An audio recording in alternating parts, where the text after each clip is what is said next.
बड़की भौजी ये सुनु छोटकी भौजी बड़की भौजी ये सुनु छोटकी भौजी दौरा लके चलू घाट सुनु बड़की भौजी दौरा लके चलू घाट सुनु छोटकी भौजी बड़की भौजी ये सुनु छोटकी भौजी बड़की भौजी ये सुनु छोटकी भौजी दौरा लके चलू घाट सुनु बड़की भौजी दौरा लके चलू घाट जल्दी छोटकी भौजी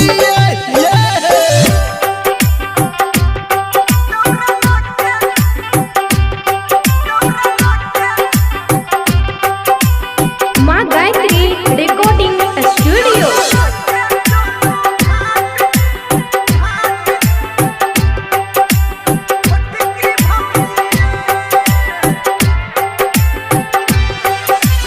कंचन इब्राहिमपुर।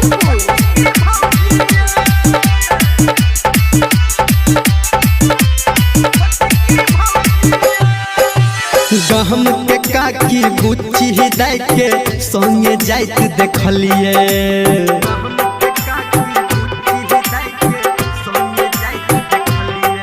हाँ गहम के काकी बुच्ची दाय के संगे जाइत देखलिए लेट करे छी किया ये भौजी अहाँ तक किछ नहीं केलिए लेट करे छी किया ये भौजी अहाँ तक किछ नहीं केलिए आब करू नहीं देर चलू बड़की भौजी आब करू नहीं देर चलू छोटकी भौजी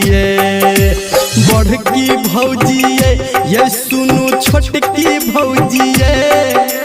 बड़की भौजी ये सुनु छोटकी भौजी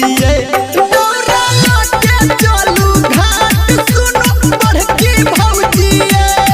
दौरा लके चलू घाट जल्दी छोटकी भौजी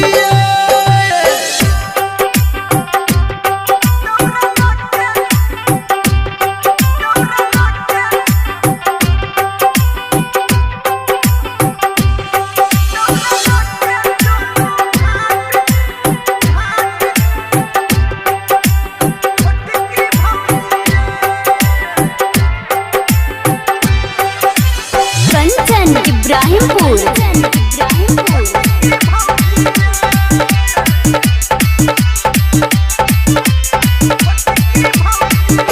घाट पे भीड़ अखने से ये लागी गेलै ढेरी